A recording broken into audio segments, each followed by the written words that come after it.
Y estamos de vuelta en Money and Markets, que es para mí un lujo, porque tengo aquí a mi derecha, a mi izquierda, que me tiemblan las manos, a dos cracks totales de los mercados y de la economía. Diego Parrilla, ¿cómo estás? Diego es ingeniero y economista y autor también de dos libros estupendos, uno conmigo y otro por su cuenta, Anti-Bubbles, ¿verdad? Efectivamente. ¿Cómo estás, Diego? Y Gustavo Martínez, que es, además de profesor de finanzas de la Universidad Francisco Marroquín, es otro crack de la bolsa que está... Y vamos a hablar de todo esto que estamos comentando hoy en este programa. Estamos hablando de el efecto aspirador del dólar. Estamos hablando de esta subida de tipos, este aumento de la rentabilidad exigida al bono a 10 años y, bueno, de todo el impacto que tiene en el mercado. Sube el dólar, sube el oro, algo que no es habitual. Diego, cuéntanos, ¿cómo ves? Haznos una foto de cómo ves tú el mercado y el entorno en general. Bueno, yo creo que lo que estamos viendo a nivel macro es el resultado de, bueno, quizás una década o dos de abuso monetario fiscal, que significa se ha imprimido demasiado dinero, se ha cogido demasiada deuda y estamos viendo una respuesta a nivel global de los bancos centrales en función a su capacidad. Es decir, aquellos que, si bien todos tienen el mismo problema, unos tienen más capacidad que otros a reaccionar. ¿Quién está liderando todo? Pues Estados Unidos. La Reserva Federal de Estados Unidos está subiendo tipos de interés para combatir la inflación y estamos viendo, evidentemente, ligado a esto, pues ese efecto aspirador que atrae interés y aumenta el dólar. Por otro lado, tienes otros bancos centrales, ya sea Europa, el ECB u otros bancos centrales que saben lo que tienen que hacer, pero tampoco pueden hacerlo en la medida que deberían. Y tienes otros, como puede ser China o Japón, que están totalmente estancados. Es decir, esta divergencia de política monetaria al final está exponiendo el bluff, digamos, de los bancos centrales, esta creencia falsa de que al final los problemas se resuelven imprimiendo dinero y con deuda, que es una falacia. Claro. Y este problema, que al final se ha acumulado durante mucho tiempo, tiene repercusiones gravísimas y estamos empezando a ver el principio, no sé si es el final del principio o el principio del final, pero desde luego hay países como Japón o China que están en una situación bastante delicada y no tenemos que pensar que lo que ocurre allí es algo aislado, sino que es reflejo de una problemática global. Claro, porque el dinero gratis sale muy caro, Eso de que se puede solucionar todo imprimiendo dinero, pues no se soluciona nada y luego pues empeora. Gustavo, el oro sube, hemos estado comentando en este programa además ese efecto clarísimo, sube el oro y sube el dólar a la vez, ¿no? Eso es una señal de fuera de riesgo, risk off. Bueno, yo creo que sube porque tienen que subir los dos, en tanto en cuanto el dólar como pasivo financiero por excelencia se está comportando como divisa refugio contra el resto de divisas, ¿no? Y claro, eso es lo que está pasando. Tenemos el DXY, que es el índice del dólar, que se está apreciando todos los días prácticamente contra las majors divisas, que son pues el euro, la libra, y el etcétera. yen. Sí, sí. Pero luego tenemos una parte del mercado que, como bien ha explicado Diego, pues que desconfía de los bancos centrales y por tanto no puede fiarse de la deuda, porque claro, la moneda fiat no es otra cosa que pasivos financieros y es deuda. Y dice, bueno, si los bancos centrales no son capaces de conferir la necesaria propiedad de tipos reales positivos a la deuda, es decir, tienen que generar tipos reales negativos para poder pagar la enorme deuda que tienen con inflación, pues entonces lo que vamos a hacer es refugiarnos en el sustituto por excelencia monetario, el oro. Y eso es lo que está recogiendo el oro a medio largo plazo, ¿no? El oro sube el dólar y por primera vez el Bitcoin se descorrelaciona de la bolsa, que normalmente el Bitcoin subía cuando subía el Nasdaq, bajaba cuando bajaba el Nasdaq, correlación absoluta. En tu libro Anti-Bubbles, tú explicas, Diego, esa enorme correlación entre activos financieros ligada a la política monetaria. Estamos viendo, como decías tú, el principio, el final del dinero gratis o toda esa esperanza. Yo creo que hay mucha gente como está deseando que tiene que volver en algún momento el exceso monetario. ¿crees que esa gente está equivocada o que vamos a tener una situación digamos, de 180 grados por parte de los bancos centrales? Creo que estamos en un paradigma nuevo. Es decir, durante décadas la inflación en el mundo desarrollado no existía. Todos hemos hablado de un poco de tu sueldo, de las cosas, de los rendimientos, todo en términos nominales. Es decir, ignorando en cierto modo la inflación. Estamos en un paradigma en que la inflación ya no es despreciable, ¿no? En ese sentido, el juego ha cambiado. Sí. Ha cambiado y estamos en una situación en la que, como decía Gustavo, esta dinámica de los bancos centrales de intentar resolver el problema con más de lo mismo, en mi opinión, va a crear esta divergencia grande. Entonces, sí. ¿Qué está ocurriendo? Pues bueno, con el bono americano a 10 años al 5%, evidentemente la renta fija tiene ahora una capacidad defensiva mayor, sí. Pero en términos nominales. Cuando tú ajustas un poco por inflación, estamos en un escenario, y yo creo que es el escenario de riesgo mayor para los mercados mundiales, y es que es el escenario de tires, digamos, para arriba, tipos de interés arriba, que obliga, que viene con que los bonos sufren y la bolsa también, ¿no? Sí. Y digamos que este escenario en el que los bancos centrales tienen que elegir un poco chuto o muerte, ¿no? En el sentido de que dices, a ver, tengo un problema de crédito, si subo los tipos de interés no me puedo financiar, por lo tanto estoy prácticamente en bancarrota técnica. Si por otro lado intento financiar esa deuda imprimiendo papelito, monetizando, lo que creas es un problema de inflación y de devaluación de la moneda, y por lo tanto creo que estamos en un momento en el que aquellos que han abusado del sistema van a pagar por ello. Claro. Y esto es lo que hay. Esta creencia de que mamá y papá pueden venir siempre a rescatarnos y con más de lo mismo es una creencia falsa. Y por ello creo que a corto plazo, es un poco como decía Mike Tyson, ¿no? Todo el mundo tiene un plan hasta que te pegan el primer puñetazo, ¿no? Los bancos centrales tienen un plan, vamos a combatir la inflación subiendo tipos. El problema es que has acumulado un nivel de deuda excesivo que hace que no puedas financiar esa deuda excesiva con la subida de tipos.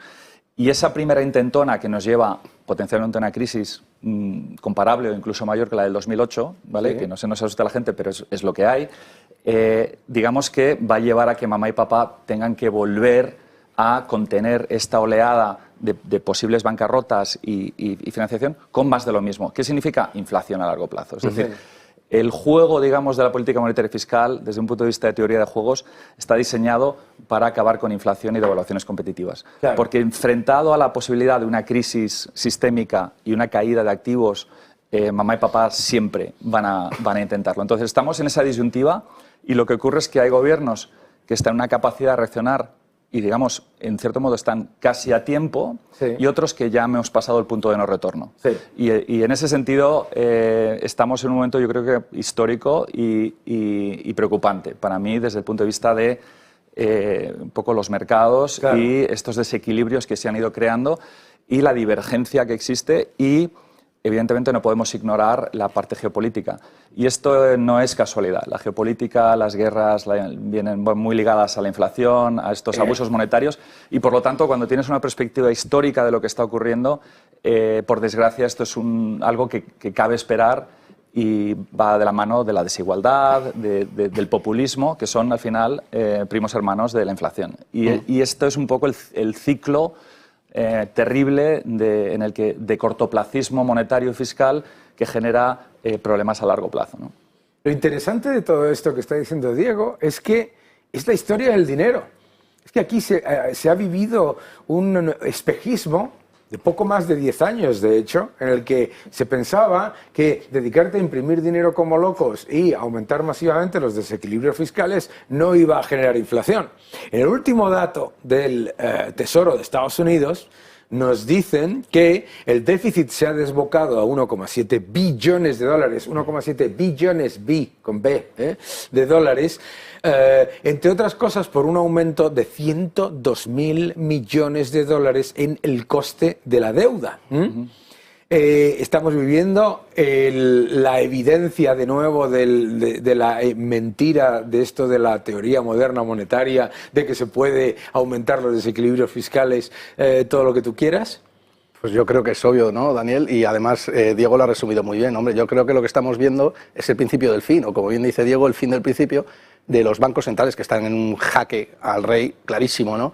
Y además es que hay una cierta correlación entre el oro y lo que el mercado descuenta con respecto a la inflación, y es que el suelo de tipos de interés o el objetivo de tipos de interés perseguido por los bancos centrales ya no puede ser el 2%, por lo que tú acabas de definir, porque los intereses de la deuda se comen el déficit, se comen los desequilibrios presupuestarios, y no tienes otra manera de financiar eso que empobreciendo a la sociedad. ¿Y cómo empobreces a la sociedad? Pues devaluando tu pasivo financiero para que en términos reales tú puedas hacer frente a esos compromisos que tienes, ¿no? Y eso creo que es el escenario claro donde nos vamos, y por supuesto el mercado tiene que purgarlo, es lo que acaba de definir Diego. Estamos ante probablemente un gran reset provocado por un estímulo masivo que se ha descontrolado por completo, y esto es como coger a una persona que tiene exceso de grasa y meterla al gimnasio y poner la dieta, ¿no? Claro. Tenemos que purgar eso, y esos procesos productivos que están zombificados por la economía tienen que desaparecer, ¿no? Claro. Y es lo que yo creo a lo que nos enfrentamos. Sin embargo, creo que esto le va a ofrecer muy buenas oportunidades a los inversores, porque ya sabemos todos que en épocas de volatilidad es donde más potencial rentabilidad puedes sacar si es que controlas de mercados financieros. Claro, porque estamos hablando de inflación persistente a pesar de que los agregados monetarios se están reduciendo. ¿Por qué? Porque en la M2 la base monetaria está bajando, pero los activos monetarios siguen muy elevados. Es decir, se ha transferido cantidad de dinero de lo que es crédito a lo que es inversión en activos monetarios. Tú hablabas de oportunidades de inversión, etcétera. Inflación persistente, un entorno en el que además las expectativas de inflación a largo plazo están aumentando, y por lo tanto el delta que te dan los bonos es inferior a lo que se percibía, por eso están cayendo los bonos soberanos. Hablabas, Diego, de esa decisión de los bancos centrales de elegir entre inflación y crecimiento, y van a elegir inflación, claramente, ¿no? ¿Por qué crees que la gente piensa que no? Es que yo todavía no me lo puedo creer. ¿Por qué todavía hay esa fe?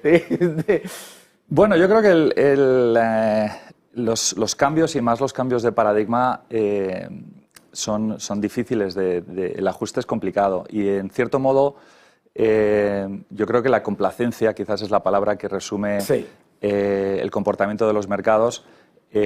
Nos ha llevado a una situación en la que mamá y papá siempre vienen a rescatarnos, ¿no? Me asusta esto de que lo llamen mamá y papá, porque son mamá y papá abusadores. Sí, bueno, mamá y papá, el gobierno, los bancos centrales, y te genera un problema, ¿no? Sí, en el sentido de que cada vez que ha habido un problema, no te preocupes, te puedes comportar como quieras porque van a venir a salvarte, ¿no? Claro. Y eso significa pues más dinero impreso, más deuda, más ayudas. Bueno, lo hemos visto en Estados Unidos al principio del año con la crisis bancaria, como mamá y papá allí han cambiado las reglas del juego. Pero cuidadito con la complacencia, porque al final ves ciertos indicadores, como por ejemplo el VIX, el oro, pues tiene un componente geopolítica también. Pero yo, con vistas a las oportunidades, insisto mucho en la construcción de carteras. Es decir, yo utilizo la analogía de que una cartera de inversión, nuestros ahorros, son como un equipo de fútbol, ¿no? Y eso lo he utilizado yo también. Sí, sí. Para que nos entendamos. Sí, bueno, la gente al final piensa, si una cartera de inversión fuera un equipo de fútbol, todo el mundo entiende que necesitamos delanteros, centrocampistas, defensas y porteros. Pero la mentalidad inversora suele ser de meter goles, ¿no? Claro. Aquí invertir es ganar dinero, ya sea con ganancias de capital o a través de dividendos. Y entonces tienes muchas carteras con 11 delanteros. Y luego tienes defensas teóricos, como era renta fija, que en un mundo de tipos cero o con un mundo de inflación alta dejan de defender. Claro. Y por lo tanto entras en un proceso de lo que llamo yo falsa diversificación. Es decir, confundir una cartera que tiene muchas cosas con una cartera diversificada. Claro. Son dos conceptos muy distintos. ¿Cómo se ve y se entiende la diversificación? En las crisis. Claro. Entonces, cuando tienes una crisis, ¿qué ocurre? Se produce un efecto, lo que llamo yo la crónica de una crisis no anunciada, ¿no? Tienes una subida de volatilidad que lleva a un aumento de riesgo y lleva, en ciertos modos, a un desapalancamiento forzoso. Tienes que ir, si eres un day trader o cualquier cosa, vas cortando. Esto genera una polarización de las correlaciones, es decir, las cosas se mueven todas arriba o abajo, y un problema con la liquidez. Y este efecto lo que genera es, digamos, una bola de nieve, un efecto dominó que es muy difícil de contener. Claro. Por lo tanto, para mí la clave, y un poco el mensaje clave para los inversores es entender también que necesitas porteros y defensas en tu cartera. Pero no solamente porque lo hayan hecho bien en el pasado, ¿no? Conducir el coche mirando el espejo retrovisor. Hay que mirar a futuro, y el problema de estas crisis es que muchas veces la gente busca al defensa, ¿no? Lo que llamo yo al defensa... el bono alemán, lo que llamo yo el efecto Beckenbauer, ¿no? O sea, Beckenbauer era un gran defensa en los años 70, pero hoy no, ¿no? Claro. Oportunidades, decías. ¿Dónde crees que debe la gente realmente buscar oportunidades en un entorno como este? Bueno, yo creo que la probabilidad de encontrar oportunidades aumenta si te vas a los sectores más castigados, obvio, ¿no? Bueno, que algo haya caído mucho no significa que esté barato, pero sí que es más probable que hayas valor a futuro, ¿no? Yo lo que veo ahora que está cotizando a múltiplos ridículos, incluso diría que no tiene ningún sentido, son las mineras de oro, ¿no? Ah, las mineras de oro. Sí, las mineras de oro están cotizando, bueno, llevan una caída desde el año 2020 del 50%, y están cotizando a los mismos niveles que estaban cotizando en el año 2016, cuando el oro estaba a $1.250 la onza, creo recordar. Y es que en este escenario que acaba de escribir Diego fantásticamente, que es un escenario parecido a lo mejor al que vivimos en los años 70 en Estados Unidos, o guarda similitud, las mineras de oro multiplicaron por 25. Clavado, el mismo punto. No entraba capital, es verdad que el CAPEX y la asset allocation en las mineras de oro se ha hecho de manera incorrecta, pero también los management, y yo he hablado con algunos, han aprendido mucho de esos errores, con lo cual yo creo que es, bueno, yo lo veo bastante claro, ¿no? Ajá. Bueno, Gustavo, Diego, mil gracias por... Tenéis que volver los dos, os quiero ver aquí, no me falléis, porque lo que están diciendo es muy importante, buscar descorrelación, saber defenderse y sobre todo saber que la historia del dinero ha sido siempre la misma, y que ese espejismo de los últimos 10 años pues no era más que eso, un espejismo. Vamos a unos segundos de publicidad, no os vayáis, y seguimos en Money Markets.